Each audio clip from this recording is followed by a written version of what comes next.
She said I hate my day job, I don't feel it, I need race car. Top down to match my ceiling, I don't have none. Dollar billies. Oke, sip, mantul. Oke teman-teman, selamat datang kembali di Selepas Sore Podcast.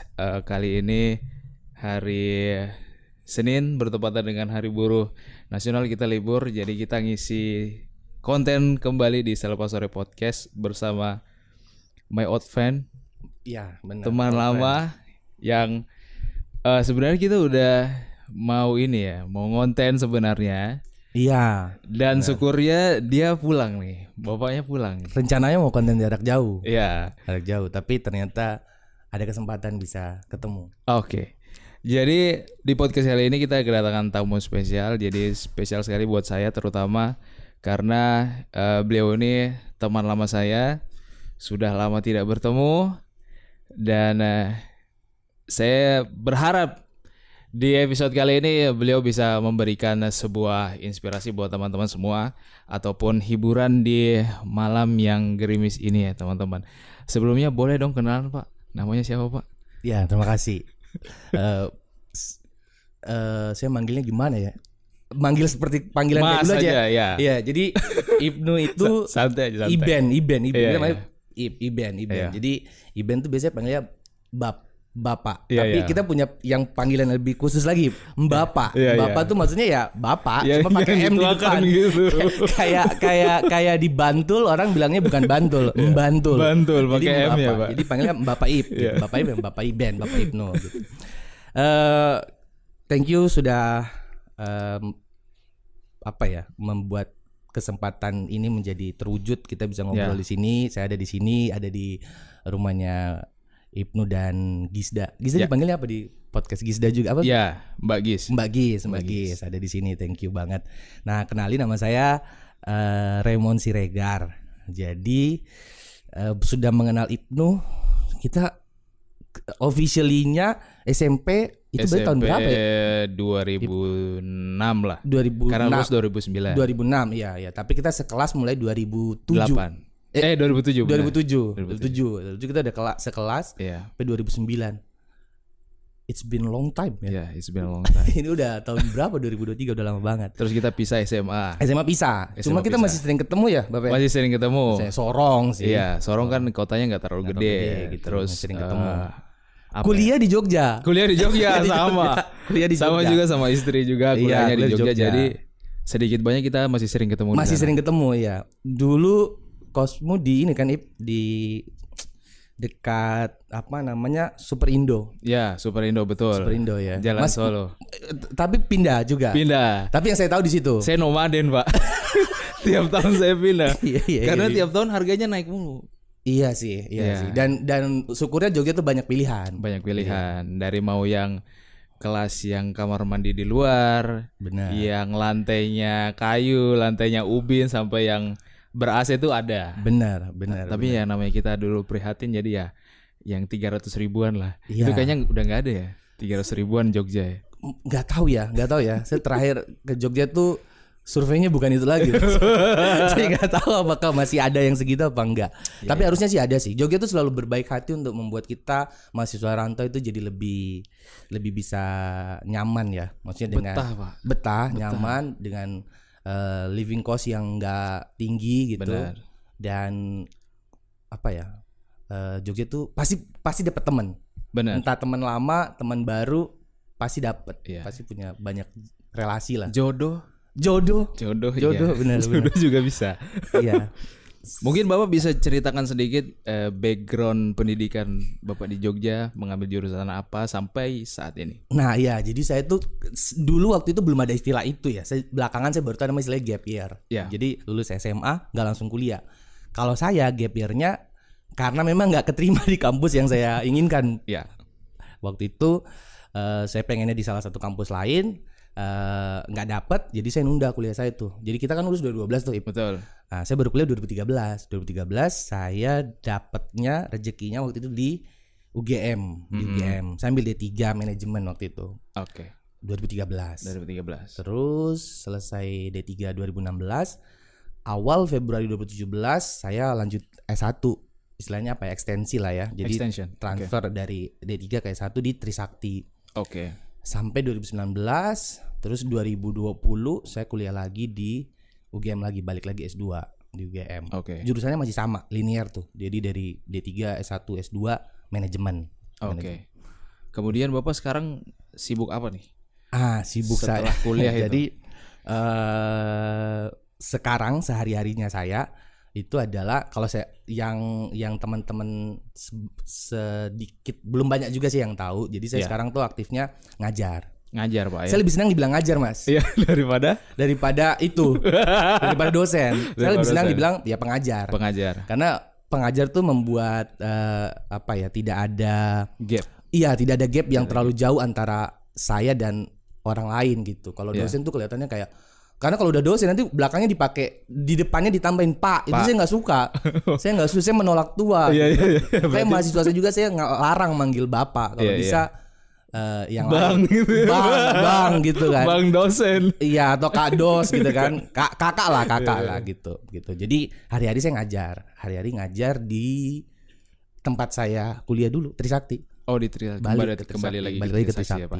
gitu. Oh, oke. Berarti perjalanan mengajar udah berapa tahun ini? Ngajar itu saya jadi saya lulus kan S2 Oktober 2021. Saya mulai ngajar Januari Februari 2022 Ya. sampai sekarang. Jadi saya udah running ya 1,5 ya, mendekati 1,5. Jadi ini udah semester 3 semester saya mengajar. 3 semester saya mengajar gitu. Enjoy nggak Pak tuh?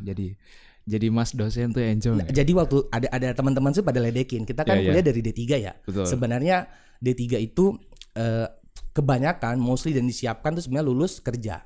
Oke. Ya kan? Karena kan pendidikan terapan tuh. Betul.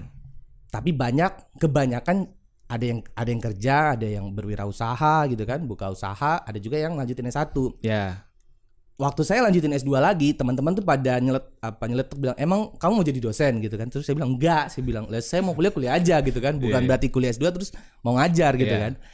Ternyata Kemakan omongan sendiri. kemakan omongan sendiri gitu. Kemakan omongan sendiri ngajar alhamdulillah enjoy Pak. Enjoy ya? Enjoy Iya, ngajar iya. enjoy gitu. Karena ngajar itu banyak sekali dimensinya gitu. Iya. Nggak hanya sekedar transfer knowledge aja, banyak lah. Iya. Banyak. Tapi teman-teman sebagai teman lama, Raymond ini sebenarnya bakat ngajarnya itu udah ada dari SMP ya Pak. Kok gitu? Karena Raymond ini orangnya pertama ya, komunikasinya bagus sama temannya banyak Pak. Jadi dari SMP itu temannya bisa dari sekolah-sekolah lain. Iya kan? Iya, Iya. SMP ya benar. Dari sekolah-sekolah lain. Kadang pacarnya pun mungkin dari sekolah lain juga Pak. SMP enggak ya, SMA-nya ya. SMA-nya enggak juga. Enggak juga. SMA enggak juga. tapi ya begitulah ya. Tapi banyak orang yang kenal beliau ini. Jadi Iya. communication skills-nya is very good. Terus easy going orangnya. Jadi teman-teman kalau pertama kali ketemu dia orangnya nggak jaim. Kalau mungkin ketemu saya atau ketemu apa, kadang kan kita awal-awal ketemu diem banget Pak. Nah tapi kalau sama Bapak ini jangankan orang baru, misalnya teman lama pun nanti diajak ngobrol sama dia Pak gitu. Jadi memang bakatnya udah ada sejak SMP gitu ya. Buat bakat ngecap lah ya. Bakat ngecap bener. Iya, bakat ngecap gitu. Bener. Ngobrol ya. Menjalani hidup sebagai Mas dosen gitu ya. Apa yang membuat kau semangat gitu, Wan? Atau yang paling buat saya semangat adalah ketemu anak muda. Iya. Ketemu anak muda itu enak banget. Maksudnya usia muda, usia yang curiosity-nya gitu. tinggi banget Iya. ya. Rasa ingin taunya gitu, yang mau belajar, yang mau explore gitu. explore banyak hal, itu kita senang. Jadi semangatnya di situ. Jadi anak muda itu kan bergerak ya, dinamis gitu. Jadi Iya. banyak hal yang pengen dia tahu gitu. Dan ketika kita nemuin orang yang semangat pengen banyak tahu gitu, kita jadi teringat zaman kita muda dulu, dan itu membuat kita jadi lebih semangat. Ya. Gitu. Jadi selalu ada wajah baru. Dan kalau ngajar itu kan klien kita kan mahasiswa ya, kalau kita bicara customer ya. Kalau kebetulan saya juga ngajar marketing, jadi klien kita silih berganti gitu. Maksudnya kan usianya muda terus, kita tambah tua tapi klien kita itu aja. Iya, benar. Di usia yang itu aja, di usia yang muda terus gitu. Sekarang rata-rata mahasiswa saya kelahiran 2002, 2003. Jadi selalu merecall saya untuk waktu saya usia muda kayak gitu, saya semangat itu nggak gitu. Jadi selalu senang bertemu mahasiswa gitu. Tapi ada terbersit gitu gak? Sekarang gue umur segini terus ngajar orang umur segini tuh pernah terbersit nggak, atau ya enjoy aja gitu? Enggak sama sekali. Sebenarnya enggak terbesit. Jadi sebenarnya setelah saya cari tahu, sebenarnya penting sih buat kita tahu strength dan weakness kita tuh gimana kan. Nah, jadi saya nemuin tuh kalau ternyata strength saya itu adalah benar tadi Bapak ngobrol gitu. Saya suka cerita aja. Cerita bukan berarti kita ngomong doang ya, tapi ngobrol kan ya. Saya dengerin juga dia ngomong apa gitu. Dia nanya apa, dia ngomong apa gitu. Pada intinya sebenarnya kuliah itu ya ngobrol aja, cerita gitu. Berarti Bapak nih kayaknya tipikal dosen yang disenangi sama mahasiswanya. Nggak tahu. Saya nggak tahu ya persisnya kayak gimana ya gitu. Tapi yang saya tahu saya itu termasuk yang sebenarnya seringkali disiap. Jadi gini, dosen tuh ya, saya baru tahu juga nih. Zaman saya kuliah saya nggak ngerti. Setelah ngajar saya ngerti bahwa kita tuh rapat tiap awal semester dan sudah dipetakan. Saya kayak gini nih ya, Bapak Ip ngajar semester 6 nih. Udah kelihatan kan maksudnya si A, si B, si C. Si A, si B dan si C ini tuh bandel. Terus kan dia akan lanjut ke semester 7. Itu nanti di plotting tuh untuk mata kuliah ini kayaknya bagus Remon aja deh yang handle nih, yang bandel nih gitu. Nah, saya sering kebagian kelas yang bandel bukan bandel, jadi butuh perhatian khusus. Jadi misalkan yang sudah banyak yang ngulang. Terus mahasiswa misalkan kelas unggulan ini juga jadi bukan satu masalah tapi perlakuannya khusus, jadi nggak reguler lah. Betul. Nggak mainstream. Atau misalkan kelas internasional gitu. Nah, jadi saya selalu dapat kasus yang klien mahasiswa saya yang nggak umum. Gitu. Jadi selalu treatmentnya beda-beda. Treatmentnya beda-beda. Butuh effort gitu lah ya. Ya, sedikit butuh effort gitu. Yang saya penasaran gini, Mon. Sorry ya teman-teman, ini bukan bermaksud apa-apa. Kenapa saya melihat dirimu sangat luar biasa? Pertama, kita mungkin teman-teman yang dari Sorong kan kuliahnya pasti keluar ya. Kita kuliah keluar, kemudian kebanyakan dari kita pasti kembali ke Sorong kembali, terus entah kita nyari kerja di sini, yang kemudian kita kembali lagi ke Sorong. Tapi kok berbeda gitu. Mentalnya kan juga berbeda, Mun. Ketika kita mencari kerja di tempat kelahiran kita di sini, sama kita menghadapi orang yang benar-benar baru, yang bisa kita katakan ya masih banyak sekali fasilitas yang berbeda di antara daerah kami dengan tempat kami kuliah. Nah, gap culture yang terbangun apa ya? Kan kita kadang cukup malu ya kalau ngadepin orang yang kalau bisa dibilang terlalu terbuka pengetahuannya, kan kadang kita minder apa segala macam. Nah, kenapa kok yakin gitu berkarir keluar gitu? Mungkin bisa dan spesifik Jakarta ya. Iya, dan ini Jakarta, Pak. Jadi sebenarnya saya ketolong karena saya pernah kuliah di Jakarta. Udah gitu aja, saya pernah ketolong, saya kuliah di Trisakti. Jadi saya tahu vibes-nya, saya tahu culture-nya gimana di sana gitu. Jadi saya kebantu itu, sehingga adaptasi saya waktu saya mulai masuk di Trisakti, saya nggak terlalu banyak butuh waktu untuk beradaptasi. Jadi saya langsung cepat aja switch lagi ke mode waktu saya pernah kuliah di sana gitu. Jadi dan itu jadi keuntungan buat saya ketika saya ngajar. Saya bilang saya pernah jadi seperti kamu gitu. Saya pernah jadi seperti kamu. Jadi jangan coba-coba kelabui saya gitu. Karena saya pernah jadi kayak lu gitu kan. Gitu. Saya pernah jadi kayak lu gitu. Jadi ya itu yang membantu saya untuk yang tadi secara mental sudah kebentuk gitu, harus bekerja di Jakarta gitu dengan situasi Jakarta yang seperti itu, yang serba kompetitif. Jadi Jakarta serba kompetitif. Naik kereta aja ya kompetitif gitu. Maksudnya ya dulu saling mendahului gitu, rebutan lah ya, kompetitif gitu. Berbeda banget dengan di Jogja. Di Jogja beda banget. Di Jogja tuh saling mempersilakan. Saling mempersilakan. Kalau Jakarta saling rebut-rebutan gitu. Kompetitif lah gitu Jakarta.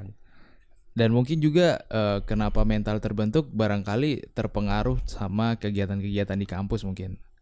Iya. Kalau itu- saya lihat itu benar, dari itu benar. CV bapaknya ini, dulu pernah jadi ketua BEM Pak. Iya, pernah jadi ketua Iya, BEM. ketua BEM itu di mana tuh pas? Di UGM waktu Di itu. Ketua UGM BEM pas fakultas. D3 kah? Waktu D3, Waktu ketua BEM. D3. Jadi nama fakultasnya Sekolah Vokasi. Sekolah Vokasi itu apa? Isinya D3 dan D4. Program studi D3 D4 yang semula menginduk di fakultas masing-masing. Iya. Zaman itu, sharing dikit nih. Oke. Iya. Zaman itu mahasiswanya program studi di fakultas kami ada 26. Kebayang nggak? 26 Iya, program studi. Banyak juga ya D3 ya? Iya, 26 jadi ya? D3 macam-macam karena D3 dari fakultas asal masing-masing. Contoh misalkan ada D3 bahasa Inggris gitu. Itu Iya. kan awalnya dari Fakultas Sastra tuh. Benar. Fakultas Ilmu Budaya gitu. Ada D3 pengelolaan hutan, macam-macam D3 teknik mesin gitu kan. Iya. Nah, ngumpul jadi satu semua. Fakultasnya namanya Sekolah Vokasi. 26 program studi. Iya. Jadi ada 26 himpunan mahasiswa. Iya. Bapak ketua BEM ya? Ya, saya ketua BEM-nya. 8.600 mahasiswa zaman Yeah. itu. Kayaknya zaman itu at the time kayaknya itu salah satu fakultas terbesar deh se-Indonesia. Indonesia ya, karena kita lihat aja jumlah mahasiswanya sebanyak itu. Iya. Satu angkatan 2.400 orang. Iya. Seperempatnya UGM adalah vokasi. Gitu. Nah, jadi ketua BEM itu kan harus dikenali orang, kemudian apa ya? Ya seperti presiden itulah. Nah, Iya. apa yang Bapak lakukan biar apa ya terwujud lah jadi ketua BEM gitu? Waktu itu ya saya jadi staf dulu bertahap, Bapak Ip. Oh, Jadi enggak bertahap. ujuk-ujuk langsung tiba-tiba maju gitu, enggak, bertahap. Jadi saya awal masuk BEM tahun pertama saya kuliah itu saya jadi sekretaris. Sekretaris lah, part of kesekretariatan. Dan tahun kedua saya jadi sekretaris, baru tahun ketiga saya maju. Jadi tidak ujuk-ujuk langsung ke sana gitu. Nah, tapi memang ya proses itu juga ya saya bertemu banyak orang, bagaimana berusaha untuk ya sama kayak jualan lah ya. Jadi sedikit kalau di marketing produk itu tidak hanya goods and service, tidak hanya barang dan jasa, tapi it can be people, it can be Iya, idea. iya, Nah, iya. sama, saya juga jual orang nih, jual people nih. Iya. Menjual saya dan ide saya gitu kan, gagasan saya. Nah, itu tantangannya di situ sampai akhirnya kepilih gitu. Oh, itu berapa periode Pak kalau BEM? Satu periode 1 tahun. Satu tahun ya? Iya, 1 tahun. Berat nggak sih jadi ketua BEM? Apalagi di Untuk fakultas UGM itu berat. gitu? Untuk fakultas itu berat. Bapak. Boleh diceritain kenapa dia berat? Karena gini Pak, jadi gini, kebayang orang tuh, jadi saya selalu menganalogikan Iya. fakultas saya itu seperti rumah, Yap. terus program studinya itu kayak kamar-kamar gitu dalam. Nah ini kamarnya udah jadi, baru rumahnya, kebayang nggak? Jadi kan dia udah jadi dulu program studi D3, misalkan D3 pariwisata, dia udah jadi nih, Bener. terus dikumpulin, dibangun rumah. Ya. Berbeda kalau fakultas lain tuh fakultas dulu terus muncul program-program studi baru. Jadi dia punya ego sektoral dari fakultas masing-masing. Gue tuh ex FEB loh. Iya, Gue iya, tuh iya, ex iya. fakultas Pride teknik ya. lah. Pride-nya punya masing-masing. Betul. Untuk menyatukan mereka jadi satu program, satu fakultas yang gede itu nggak gampang. Nggak gampang dengan plus beragam kompleksitas masalah yang pernah terjadi di dalamnya gitu. Jadi kan sebenarnya vokasi ini kan, nah akhirnya sekarang semua universitas negeri itu didorong pemerintah untuk harus bikin vokasi. Iya. Jadi vokasi ini adalah jawaban untuk menghadapi kondisi bonus demografi yang bisa berubah menjadi bencana demografi kalau terjadi pengangguran yang banyak. Betul. Ambil contoh nih Mas, misalkan satu perusahaan dia hanya butuh ahli IT-nya berapa sih gitu. Iya. Tapi operator IT-nya itu dia butuh banyak. Nah, kalau tidak diserap oleh Vokasi industri, ini, iya. industri nggak menyerap industri, ya. S1 seluruhnya, akan terjadi banyak pengangguran. Jadi dibutuhkanlah D3, dibutuhkanlah D4 yang sifatnya operator. Kita ada nama program studi D4 pengelolaan infrastruktur alat berat. Iya. Pengelolaan alat berat lah.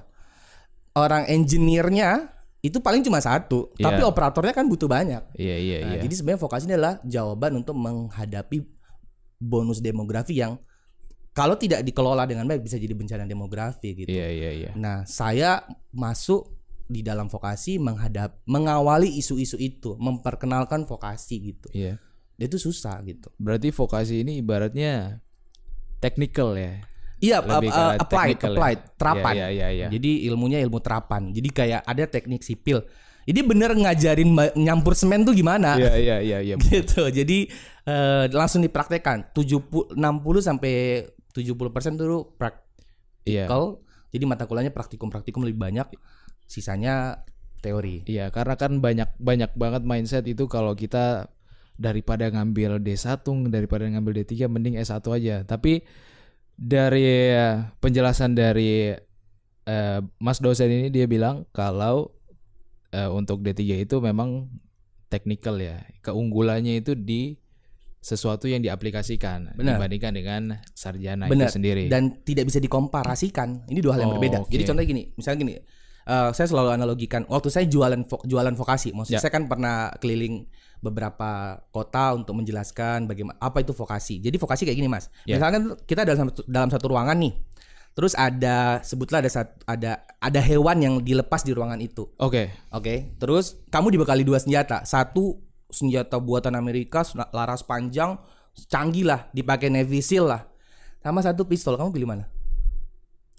Satu ruangan nih kayak gini, ada hewan buruan tuh apa sih? Tikus deh, tikus. Iya, Ada tikus. Terus Mas dikasih 2 pilihan itu, Mas akan pilih yang mana? Pistol saya. Kenapa?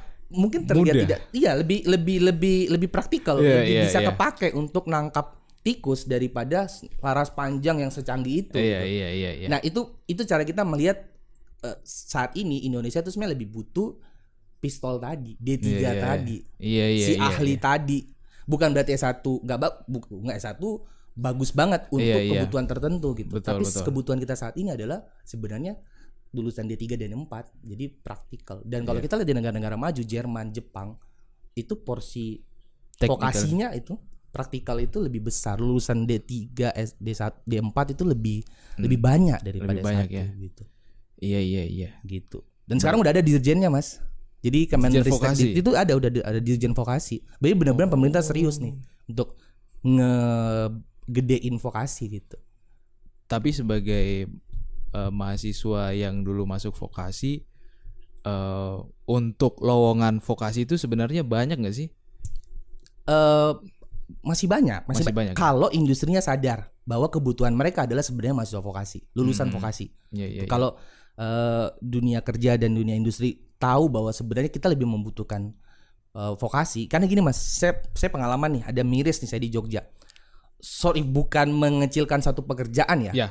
Jadi ada tempat les nari di salah satu di Jogja gitu.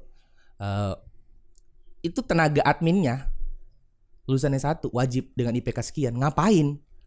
Useless. Iya ya. Iya, ngapain coba? Iya. 4 tahun kita belajar mendalami satu ilmu tertentu yang bisa dikerjakan semua dengan lulusan SMA aja bahkan. Iya. Nah, jadi kan sekarang standar lulusan tuh terlalu tinggi untuk pekerjaan yang sebenarnya tidak harus dikerjakan dengan kompetensi setinggi itu. Gitu. Apakah itu akibat dari pengangguran yang banyak mungkin atau lulusan yang banyak jadi? Iya kan? tapi itu berarti maksudnya gini, tidak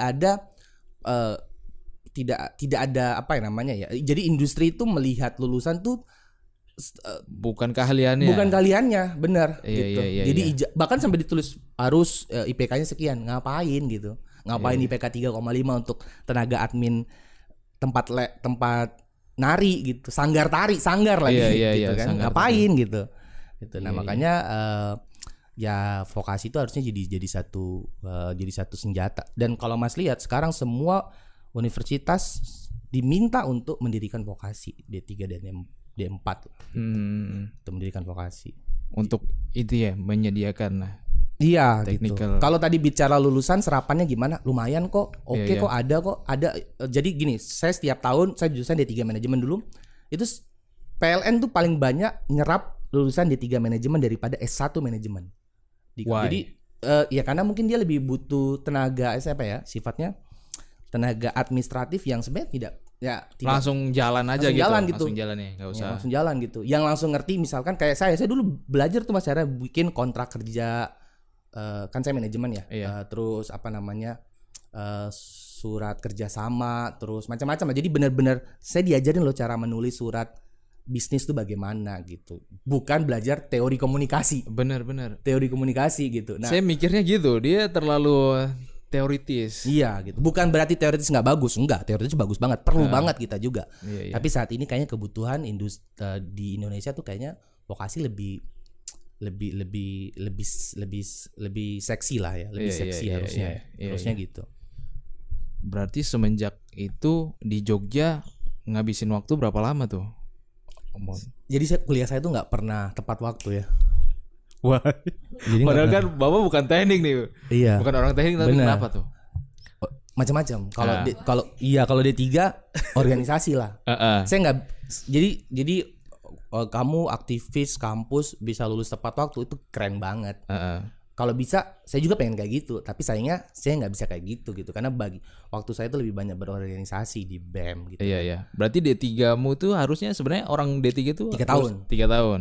Tapi 3 tahun 3 bulan. 3 tahun. Loh, itu kan maksudnya tepat waktu. Enggak dong. Jadi gini, kalau di UGM itu kan wisudanya 1 tahun 4 kali ya. Oke. Jadi standar kamu masuk Agustus biasanya tuh wisuda di Agustus juga kalau nggak salah gitu. Kalau nggak salah Agustus ya periode wisuda, saya lupa. Saya tuh November telat gitu lah. Ya itu nggak tepat waktu. Tapi Nggak- maksudnya kan normal. Misalnya 3 tahun, ya di bawah 3 tahun setengah itu masih normal lah. Iya, tapi kalau ikut hitung periode, iya harusnya 3 tahun, harusnya Iya, 3 tahun. iya. Nah, jadi ya saya lebih dikit lah gitu. Ya contoh misalnya S1 ya. S1 4 S1 tahun. harusnya berapa? 4 tahun. 4 tahun. Tapi di jurusan karena teknik, jadi biasanya rata-rata itu paling cepat tuh 4,8. 4,8. 4 tahun 8 bulan. Pak. Sama D3 teknik juga tuh paling cepat 3,5. 3,5. Nah, 3,5, kayak gitu. benar, Jadi 3,5. patokannya kalau Tapi kalau di D3 saya ekonomi bisa 5. Enggak. 2,8 bisa 2,8. Ah. Nah, jadi 3,3 itu nggak tepat waktu. Mas. Itu nggak tepat waktu. Berarti itu berapa ya? 5 bulan telat ya berarti ya. Iya telat. Tapi kalau menurut saya sebagai orang tuamu misalnya ya, Ah. itu normal-normal aja 3,3 gitu. Iya. Kalau saya kan ya begitulah. Nggak, tapi ada resikonya mas. Resikonya adalah nggak cum laude. Iya, Berapapun iya, IP kamu gitu, setinggi apapun ya nggak cum laude karena syarat cum laude. tapi saya kumlot, Pak. Nggak tahu tuh aturan kampus lu gimana pak? Nggak tahu. Beda kampus Kalau ya? kalau di kampus saya nggak bisa gitu, nggak bisa Oh, berarti cum laude. salah Kalau satu. iya maksimal di Agustus tuh. Kalau wisuda Agustus cum laude. Jadi kalau ada teman saya zaman dulu ini cerita kacaunya aja tuh. Jadi zaman teman saya dulu ada tuh yang wisuda November tapi pakai selempang cum laude. Nggak mungkin. Iya. Nggak mungkin orang yang ngerti nggak mungkin dia cum laude. Orang dia wisudanya nggak Agustus gitu kan, atau di bawah Agustus Mei gitu kan. Tapi IPK-nya mungkin kumlot, Pak. Iya, tapi secara aturan kalau kita Kampus. buka transkripnya nggak boleh dia cum laude karena dia nggak. Oh. Iya pakai sertifikatnya gitu. Jadi harusnya dia nggak cum laude gitu. Sih enggak ada ya. Gitu. Apa mungkin enggak kumlot ya? IPK-nya sih di atas standar harus cum laude, tapi ya dia nggak dapat predikat cum laude. Jadi lulus dengan predikat sangat memuaskan, bukan cum laude apa ya, dengan pujian ya. Iya, dengan pujian. Gitu. Kalau buka aja transkripnya gitu. Iya. Saya nggak pernah tuh lulus dengan pujian. Yang penting lulus lah ya. Enggak malu-maluin IPK-nya itu aman mah. Nggak pernah dengan pujian. Berarti kalau vokasi 3,3 terus ngebem, bagi waktunya gimana, Pak? Ya saya Pernah skip Oh pernah kelas? dong, Sering. pernah. Dan alhamdulillahnya saya waktu itu dapat kompensasi. Jadi Ah. BEM saya dengan dekanat tuh cukup harmonis hubungannya. Jadi saya tuh Oke. dapat kompensasi tuh mas. Jadi misalnya kalau saya ada kegiatan di luar kota, harus keluar kota. Terus kalau ada sesuatu yang genting ya saya bisa ninggalin kelas tapi dikasih kompensasi akademik. Jadi saya dihitung tetap absen, saya masuk kayak gitu. Saya dapat privilege privilege, itu. ya. Saya dapat privilege itu waktu itu. Nah, bagi waktunya gimana? Ya nggak bisa totally baginya bagus gitu. Iya. Kenapa? Ya saya pernah IPK saya IP semester 3 IP saya tuh pernah 1,8 ya apa ya? Karena saya nggak gini, saya semester 3 itu saya nggak bisa ikut UAS. Karena nggak cukup Absennya kehadiran. jebol. Iya. Absennya nggak cukup jebol kehadiran. gitu. Oh. Absennya jebol. Jadi saya nggak bisa ikut UAS. Udah kalau nggak bisa ikut UAS, potensi nggak lulus tinggi sekali. DE itu. Iya. Makanya remedial. Iya, dan UGM mata kuliah semester genap hanya bisa diulang di genap. Ngeselin Oh, tuh. gitu. Iya. Jadi misalnya kita Emang normalnya gitu tuh? kayaknya di beberapa kampus lain kayaknya bisa deh. Kayak dia mata kuliah itu muncul di tiap semester gitu. Jadi kalau semester 3 nggak lulus langsung bisa diulang di semester 4. Saya nggak bisa semester 3 ulangnya di semester 5 gitu. Kalau di kampus saya sama, Pak. Jadi ganjil. Ganjil ketemu genap-genap. ganjil. Terus nggak ada semester pendek. Sama. Nggak ada remedial. Oh, remedial ada. Gak ada. Kenapa gak ada remedial? Nggak tahu tuh. Sedih banget. Nggak tahu. Padahal kayak mahasiswa bilang, udah kita bayar deh. Maksudnya bayar SKS. Biasanya kan remedial tuh SKS-nya lebih mahal ya. Iya benar. Lebih mahal ya. Nah kita tuh nggak ada. Zaman saya tuh nggak ada dulu. Udah jadi ya kuliah cepat itu sebuah. Tapi worth it nggak Pak? Apa tuh?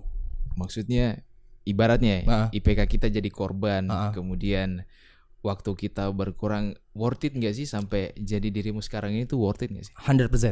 100%.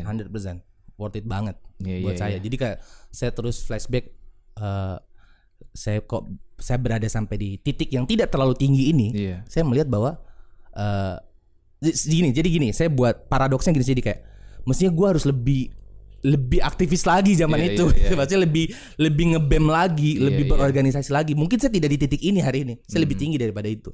Iya. Mungkin kalau sampai jadi bercandaan gitu kayak. Jadi waktu ospek dosen, jadi kita ospek itu pindah-pindah Mas. Yap. Jadi kayak saya anak ekonomi tapi saya di ospek di fakultas teknik sama dosen teknik. Terus dosen tekniknya pernah ngomong kayak gini tuh. Di hari terakhir kita ospek, Ya. coba tuliskan 5 hal yang ingin kamu lakukan selama kuliah di UGM. Udah tulis lah. Nah waktu itu saya salah satu sampel yang ketarik gitu. Iya. Lihat, saya tulis cuma satu. Saya pengen jadi ketua BEM gitu. Ketua BEM fakultas, saya tulisnya kayak gitu. Itu 2013. 2015 saya jadi ketua BEM, dan hari ketika saya dilantik jadi ketua BEM fakultas saya menyesal. Harus saya tulis waktu itu ketua BEM universitas ya. Ketua BEM universitas ya. Mungkin kayaknya kekuatan dari kata-kata apa yang saya tulis itu, makanya kan kita disuruh bikin mind map ya. Betul. Mind map tuh nggak sekedar hanya kamu mau ngapain, tapi dari situ kamu punya semangat, energinya tuh tersalurkan di apa yang kamu tulis. Makanya lebih bagus menulis daripada hanya mengingat. Jadi kalau kamu menulis tuh mengingat 2 kali dan membuat kamu jadi ingin mencapainya lebih tinggi lagi. Lebih Determinationmu, real ya. tekadmu untuk Iya. sampai di titik itu tuh kayaknya tinggi banget. Jadi saya bilang gitu, kayaknya saya harusnya berorganisasi lebih gila lagi pada saat itu. Jadi nggak cukup hanya sekedar saya dapat beasiswa aktivis Mas. Dulu UGM tuh punya mengeluarkan saya tuh penerima 1 dari 13 penerima beasiswa aktivis. Iya. Nggak besar, nggak gede dapat duitnya ya, tapi predikat sebagai aktivis itu, beasiswa aktivis itu saya bangga banget. Iya, karena susah banget dapat kayak gitu, Pak. Sebetulnya saya mengabdikan diri di kampus segala macam lah. BEM kita tuh kompleks banget lah masalahnya. Masalah yang kita hadapi macam-macam. Iya, saya bayangin juga lihat anak UGM tuh complicated bukan dalam hal buruk ya, maksudnya terlalu banyak sudut pandang yang mereka punya gitu. Kadang yang mungkin bikin kompleks seorang ketua BEM mungkin seperti itu ya. Iya. Kita cukupkan mengenai ketua BEM karena sudah sangat banyak mungkin pengalaman yang beliau sharing ya. Ketua BEM luar biasa, anak sorong cuy. Kita satu sekolah ini jadi BEM UGM men. BEM UGM ini Masya Allah. Jadi kita sebagai temannya harus bangga kita punya teman jadi ketua BEM dan bahkan jadi mas dosen di Trisakti Pak. Jadi kalau punya adik Trisakti nih masuk manajemen ketemu bapak ini lagi. Iya, tapi saya ngajar rata-rata semester tua. Jadi ya? mata kuliah saya tuh wajib lulus, kalau nggak bisa ambil skripsi. Gitu. Tapi selain jadi pengajar Pak, ada mungkin pekerjaan lain? Nah, saya selalu bilang ngajar saya itu adalah part time saya gitu. Side job saya. Okay. Side job saya sebagai Terus ngajar. main jobnya apa? Main jobnya Pak? adalah freelance, macam-macam. Yeah. Rata-rata sebagian riset. Jadi saya itu adalah konsultan bisnis gitu. Bisnis dan pemasaran ya secara spesifik gitu. Jadi saya dan itu kita kerjanya tim gitu, by team. Saya juga jadi gimana ya, nggambarinnya gimana. Saya nggak punya bendera. Saya nggak punya satu CV atau PT yang di mana saya bekerja, tapi saya bekerja by order, ya freelance lah ya. Iya. Ketika customer saya butuh bendera, ya saya bisa minjem bendera macam-macam lah.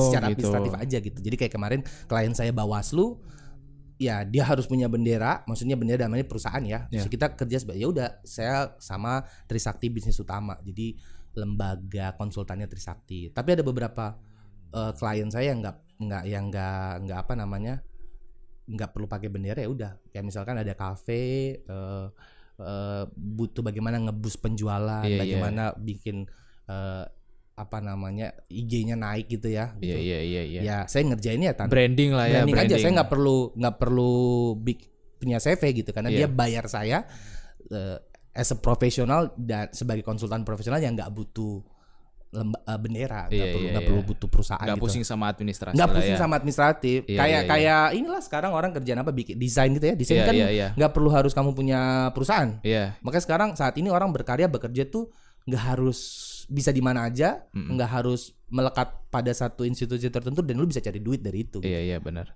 Selama lu punya skill gitu. Terus kliennya itu biasanya dari mana Pak? Kalau misalnya kalau profesional kan mungkin klien yang butuh administratif mungkin menghubungi CV atau PT. Tapi kalau yang klien-klien yang pengen itu gimana ketemunya gitu?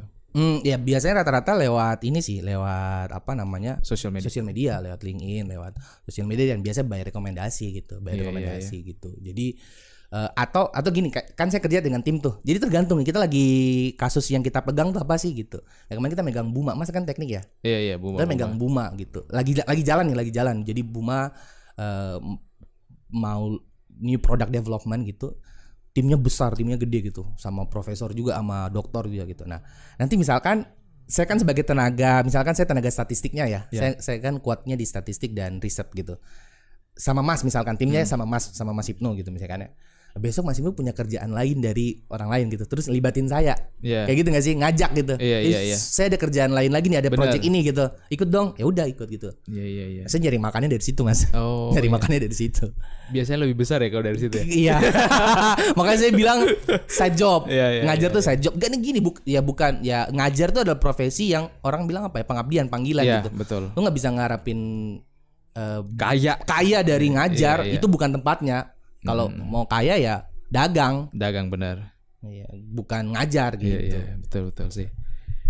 Iya, kalau sekarang freelance banyak ini ya, banyak orderan juga mungkin ya. Kalau freelance kemudian biayanya juga kan kadang nggak ada patokan nggak Pak itu kalau biaya, atau ada standar-standar tertentu Nah, yang kalau nggak. tercapai ini bayarnya segini. Nah gitu. Jadi gini, freelance itu yang enaknya adalah itu tadi, fleksibilitas waktu dan seterusnya ya. Ya. Tapi nggak enaknya adalah kita nggak bisa totally bikin price list, Mas. Oh. Karena ukuran perusahaanmu dan perusahaan A dan B beda. Ya sama halnya gini, kerjanya sama nih, melakukan riset hal yang sama, misalkan survei kepuasan pelanggan. Ya. Untuk bank syariah gede di salah satu provinsi di Jawa Barat dengan survei kepuasan kafe yang baru buka, sama, ribetnya sama sebenarnya. Ya cuma skalanya aja deh. Tapi kan saya nggak bisa ngasih harga yang sama antara Betul. bank itu dengan kafe dong. Iya, Saya nggak bisa dong. Lu harus bayar gue seperti lu bayar Benar. si bank ngebayar saya gitu. Ya nggak bisa gitu. Iya. Jadi kita nggak bisa nggak kayak potong rambut. Kalau potong rambut mau Model apapun. iya, rambutmu sesulit dan susah apapun ya sama. Iya, Harganya segitu iya, kan. iya, benar. Ya, kita nggak bisa. Tergantung kita lihat klien juga gitu. Iya, Jadi iya. kalau dapat big fish ya udah kita sikat. Kita sikat. Kesempatan, Pak. Iya, kita sikat. Ya dia kan juga dia kan keperluan bisnis dia, Iya, iya. gitu. Iya. Gitu. Kalau untuk dunia freelance ini apa yang biasanya disiapin Pak? Maksudnya untuk masuk ke itu emang ada skill-skill yang dari kampus kah dulu, atau memang ada tambahan kursus-kursus lain gitu? Nah, iya, jadi Yang saya tuh, dukung gitu. Iya, benar. Jadi kan kebetulan saya bidangnya adalah riset dan statistik. Jadi ya yang saya kuasai adalah software, toolsnya ada tools statistik gitu. Iya. Ya macam-macam lah. Berarti ibaratnya freelance ini juga membutuhkan skill-skill tambahan iya gitu Pak? Iya dong. Misalkan orang mau ngerjain desain ya dia harus punya kemampuan desain yang bagus gitu. Bisa otodidak nggak itu Pak? Saya sebagian otodidak, sebagian besar Sebagian otodidak. besar otodidak. Iya, karena sebenarnya jangan terlalu gini, ya kampus itu kalau saya bilang ya, kampus itu karena saya juga profesi yang sekarang mengajar. Kampus tidak 100% membentuk kompetensimu. Benar. Saya juga ngerasain gitu Pak. Iya, nggak cukup gitu. Iya. Sampai nanti lu S3 juga, kuliah juga kayaknya nggak cukup deh. Benar. Coba deh tanya teman kita yang sekarang dia udah lulus kuliah tertentu, Ya. jurusan tertentu, terus sekarang kerjaan dia yang tidak linear dengan Oh, itu lulusan dia. banyak Pak. Iya kan? Iya. Iya, rezeki orang di mana. Tapi coba tanya satu ilmu tertentu di mata kuliah dia semester 2, tanyain sama dia. Dia udah nggak bisa jawab seperti zaman dia kuliah dulu, Iya, karena iya, nggak iya. diasah lagi, pisau nggak diasah lagi kan tumpul gitu. Nah, Betul, sama betul. halnya. Jadi kampus lu lulus dapat ijazah itu nggak mengandalkan lu menguasai satu kompetensi tertentu, enggak. Iya. Kalau nggak lu pertajam lagi di luar sana. Ya dengan macam-macam sekarang kita punya YouTube, Iya, apa iya. aja kita bisa belajar dari YouTube kan sekarang. Iya, kalau misalnya kayak editing kemudian videografi kan enak tuh di YouTube. Tapi kalau kayak Bapak begini kan ibaratnya kompetensinya butuh license. Mungkin kita mampu, tapi kan kadang administratif tuh harus memiliki license ini gitu kan. Iya sebagian, tapi tidak juga klien kita harus kayak lu punya license ini enggak gitu. Harus punya license statistik gitu enggak, penguasaan soft skill tertentu enggak yang dibuktikan dengan license. Karena kalau ditanya saya enggak punya, Mas. Ya karena saya tadi otodidak kan. Iya, Saya enggak punya iya. tuh, saya enggak punya. Iya. Ngerti PLS dari ada satu software namanya Smart PLS. Bisa menguasai Smart PLS, bisa. Iya. Saya buktinya gimana? Portofolio. Ya, oh ya. Portofolio. Jadi Brandingnya license gitu itu bisa digantikan dengan portofolio. Iya. Apa yang pernah iya. kamu kerjakan dan bagaimana resultnya, ya itu lihat dari portofolio. Ini portofolio saya, klien saya ini loh. Oke, berarti Saya pernah ngerjain ini gitu.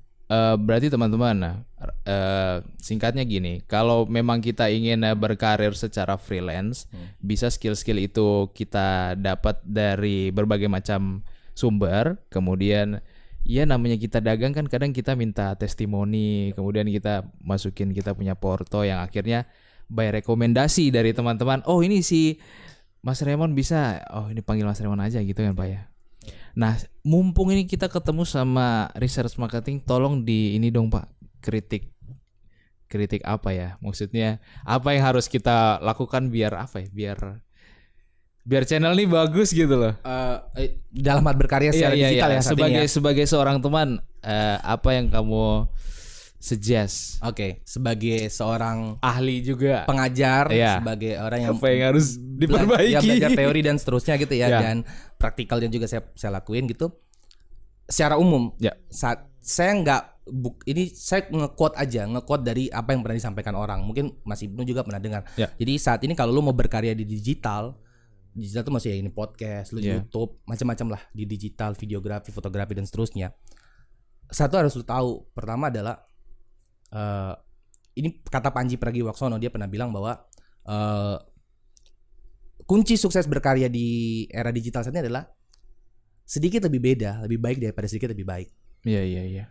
Jadi kalau kita mau lebih baik daripada orang lain, yang kejar kita tuh banyak tuh, yang akan bakal lebih baik juga. Tapi kalau kamu sedikit lebih beda, itu lebih baik daripada sedikit lebih baik. Makin beda podcast lu, makin beda editing lu gitu. Makanya kalau kita lihat semua konten kreator, yang muncul di permukaan adalah yang beda. Bukan yang lebih bagus. Iya. Yang penting lu muncul lu di permukaan, orang notice dulu, orang aware dulu, baru lu tingkatin kualitas karya lu gitu. Iya. Tuh, kalau mau langsung gua harus lebih bagus, makanya gua harus siapin softwarenya yang terbaru, ya kan? Iya. Ada Premiere-nya yang terbaru banget. Ya lu ketinggalan. Iya, benar sih. Lu kan yang mikirin untuk jadi lebih bagus, ya enggak. Sekarang di digital semua orang YouTube, anak kecil nge-YouTube, semua orang main podcast. Bagaimana podcast lu bisa tampil ya harus beda gitu. Beda itu ya kita harus temuin sendiri, Mas. Iya. Nah, terus ya harus tiap orang beda-beda. Saya nggak bisa kasih cara ngebeda gimana ya. Itu perjalanan. Betul. Lu harus nemuin sendiri. Lu harus beda tuh kayak gimana gitu supaya bisa muncul. Ibaratnya mau ngonten aja terus gitu ya. Gitu. Dan nggak ada sesuatu yang nggak laku dijual. Setuju. Anything. Setuju. Yang ada adalah sesuatu yang dipasarkan dengan cara yang salah. Iya. Kalau lu masarin sesuatu yang salah, ya nggak laku. Tapi bakal kalau laku lu ya. masarin, apapun yang bisa lu jual, produk apapun bisa laku. Kalau lu memasarkan dengan cara yang benar gitu. Oke. Ngomong-ngomong ini kameranya mati ya Pak? Oh, yang itu mati ya? Oh sorry. Baterainya habis. Iya, baterainya habis. Panas ya. Panas aja. Oh. Jadi nyalain lagi bisa. Oh, oke. Tadi nggak apa-apa. Jadi kita pakai kamera satunya. Saya emang nggak masuk frame nggak apa-apa. Karena hari ini bintang tamunya Mas dosen. Oke.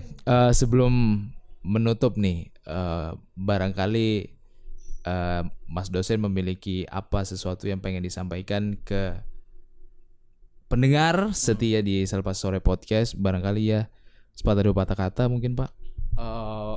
Itu tadi ya sukses berkarya di era digital sekarang tuh kayak gimana. Terus kemudian yang berikutnya mungkin yang bisa saya sharing bahwa ternyata branding tuh penting ya. Ya. Ternyata branding tuh penting ya. Jadi kalau kamu nggak punya branding, bagaimana kamu bisa dikenal gitu kan? Iya. Bagaimana bisa kamu bisa dikenal, dan brand itu adalah kekuatan dari sebuah produk. Kayak makanya kita sempat cerita tuh kan. Nama podcast ini dulu sebelumnya apa, Mas? Band Stage Podcast. Podcast. Band Stage Podcast. Yang saya tahu dulunya itu. Iya. Terus sekarang berubah menjadi Selepas Sore. Selepas Sore. Alasannya apa? Karena ribet Pak. Iya itu branding gitu. Jadi Iya, Mas iya, sudah iya. notice bahwa Iya. bagaimana membangun brand itu salah satu pengucapannya mudah Iya, dikenal, mudah diingat orang, ya kan? Betul. Mudah di-recall orang, mudah di-recognize sama orang Iya. gitu kan. Benar. Sampai bisa sampai ke top of mind gitu. Jadi kalau podcast ya udah Selepas Sore gitu. Iya. Terus juga tidak jadi punya makna yang Ambigu gitu Iya, kan. iya, Terus benar. mudah disebutkan dan seterusnya gitu. Jadi itu bagaimana cara membangun brand. Satu, yang kedua, kalau karya lo bukan karya digital kan sekarang juga teman-teman yang jualan apapun banyak ya. Betul. Jualan apapun banyak. Nah, ini saya mau sharing sedikit soal packaging. Karena saya baru kemarin ngomongin itu di salah satu kuliah gitu Iya, kan, iya, iya, packaging. Jadi packaging itu gini Mas, kita sadar nggak sih kenapa packaging itu penting? Ini jadi ya kalau Mas karya digital juga bisa dibungkus juga kok. Iya. Tapi maksudnya secara umum packaging yang real ya.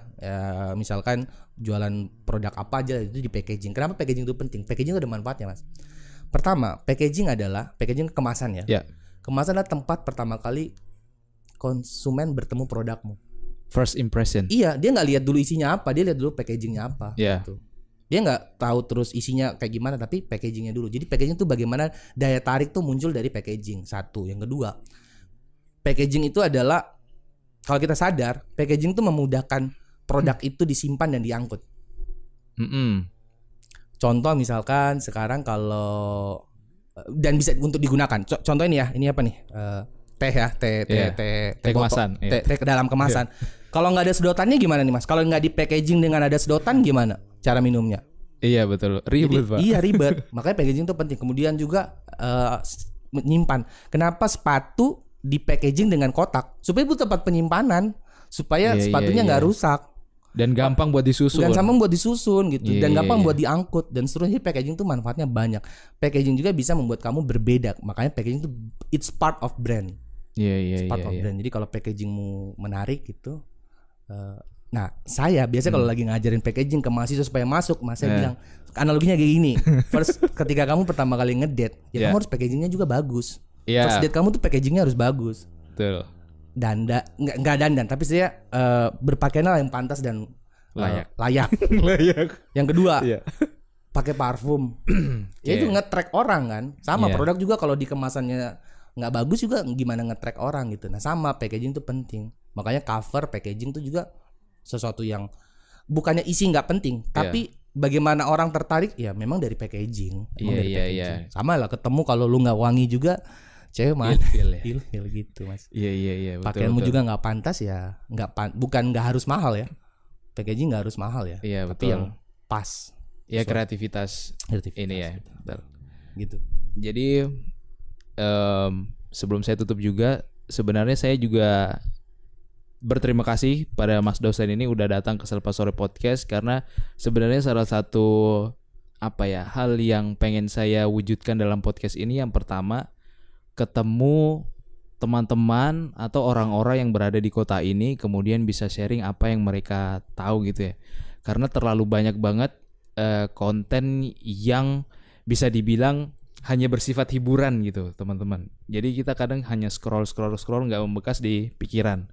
Ya barangkali mungkin yang dengar nggak terlalu banyak seperti konten-konten hiburan tersebut, tapi ya seperti dibilang Mas dosen, ada sesuatu bermanfaat walaupun satu orang yang dengar itu udah cukup luar biasa gitu. Terus yang kedua, membangun kepercayaan diri teman-teman, terutama anak-anak daerah ya. Kadang kalau anak-anak daerah itu kan, saya pribadi pun awal-awalnya pun merasa minder ngomong di depan kamera, kemudian membuat hal-hal seperti ini, sampai saya sadar satu titik, sebenarnya orang itu nggak mikirin kita gitu loh. Kita tuh nggak ada dalam pikiran orang, hanya kita saja yang terlalu menganggap pusing apa yang orang lain bilang ke kita gitu ya. Itu yang kedua, membangun kepercayaan diri. Terus yang ketiga, ya ini memperkaya konten-konten daerah. Nggak cuma hanya konten-konten, kalau konten Jawa, konten mungkin di daerah Maluku itu kan ada komedi-komedi apa gitu. Nah saya pengennya tuh punya inilah wadah anak muda yang ketika mungkin lagi sumpek lagi ngadepin sesuatu yang buntu, mungkin bisa mendapatkan sedikit inspirasi dari channel ini dari podcast Selepas Sore ini, Pak. Jadi tujuan saya nge-podcast itu Pak sebenarnya. Itu keren banget. Iya. Itu keren banget. Maksudnya tidak hanya sekedar menghibur kan. Iya. Ada yang bisa orang Ada dengar tuh. missionnya lah. Ada Iya. pesan ya, ada pesannya yang bisa disampaikan gitu. Yalah, keren lah. Iya, jadi Saya kalau pengen banget Iya. punya podcast Mas. Makanya beliau bilang saya pulang ya udah kita podcast tapi datang ke rumah, jangan lewat ini karena pertama saya tuh kurang suka kalau kita by Zoom ya. Iya, Karena iya. pertama Beda ya, interaksinya audionya beda. kurang bagus, Sama Pak. ngajar juga nggak enak Mas. Iya, Ngajar nggak enak nge-zoom. Iya. Nggak enak, beda. Emang ketemu tuh berbeda. Ketemu tuh berbeda, feel-nya berbeda, kehangatannya juga berbeda. benar. Dan mungkin saya harap nanti beliau pulang lagi kita ngonten lagi dengan topik yang berbeda. Insya Allah ya. Mudah-mudahan Mas dosen sehat-sehat terus, Thank you. lancar Amin. pekerjaannya. Amin. Jangan lupa pulang ya. Iya dong. Atau mau cari orang Jakarta mungkin. Enggak. Enggak Saya dari tadi ngomongnya kayak orang Jawa. Saya juga orang Papua. Iya. Saya lahir besar di Sorong loh. Iya. Itu bukan berarti Mas dosen ini apa ya sosokan, tapi ya memang begitu, harus beradaptasi. Kalau Jakarta ya masa mau kosa kan enggak ini. Benar. Mungkin terbawa enggak apa-apa. Benar. Dan kenotis juga. Iya.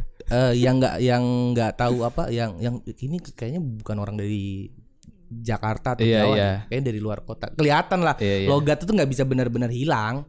Saya puluhan tahun tinggal di Sorong itu kan. KTP juga Sorong. Iya. Tapi ya itulah kecerdasan beliau bisa beradaptasi di setiap daerah gitu ya teman-teman. Amin. Oke, terima kasih sudah menonton dan mendengarkan podcast Selepas Sore episode kali ini. Terima kasih banyak teman-teman. Jangan lupa kalau dengar di Spotify silakan like, kalau di YouTube subscribe jangan lupa biar kita makin semangat buat videonya teman-teman. Aduh, template banget, Pak. Iya, tapi emang kayak gitu kan. Emang kayak gitu ya benar Iya. gitu. Oke. Support lah. Iya. Support lah, Oke, terima kasih. Take a position. Wassalamualaikum warahmatullahi wabarakatuh. I'm calling, we fall, rock bottom in the sand.